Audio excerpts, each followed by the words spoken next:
Today I'd like to tell you how I wrote about Tevye from Fiddler on the Roof, buying a cow, and how I turned it into a discounted cash flow story.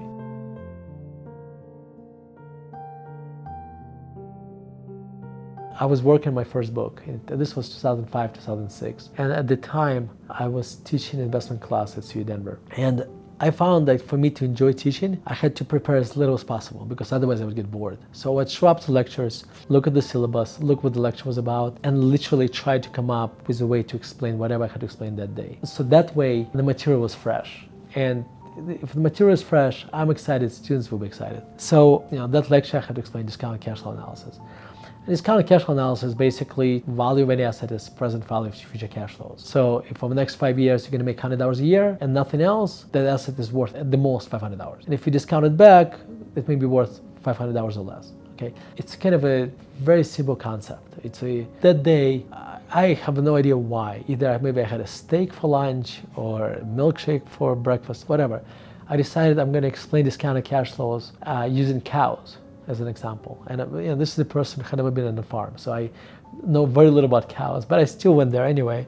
And I said, well, there's a cow, she's going to produce so many gallons of milk over so much time, and then she's going to have cow babies, and then they're going to, then the 5 years or 10 years, whatever, the cow will go to the slaughterhouse or most likely to petting zoo. And so that's the terminal value. The students and I had to figure out how much cash flows the cow would produce over her lifetime. And then, you figure out those cash flows, you bring it back, that's what the cow is worth. So that was the story. And it would have been okay story if that's where I stopped. But this is what happened. On Saturday, I'm working on my book and I'm sitting in the basement and I have this writer's block. I want to write about discounted cash flows for the chapter in the book as well, but I'm struggling. So what I do, I will go on YouTube and I start playing different video clips. I think I started with Barbara Streisand and it went on, and suddenly I'm listening to Fiddler on the Roof. Suddenly there's a Tevye the farmer, and I kind of take the lecture from a few days before and that Fiddler on the Roof character, and now I have this Tevye the farmer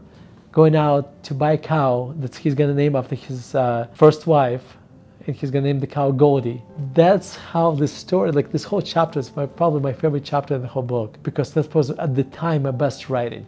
Today I would argue I would write it better than I did then. But at the time it was my best writing, where I told a funny story about this Jewish farmer going out buying a cow that's named after his first wife, and how you figure out what the cow is worth. So anyway, so what you find about writing in general, how random the whole process is. I mean, really, I look at that, I'm like, oh my God. So what if I, instead of stumbling on a Fiddler on the Roof, I was stumbling on Scarface or some other movie?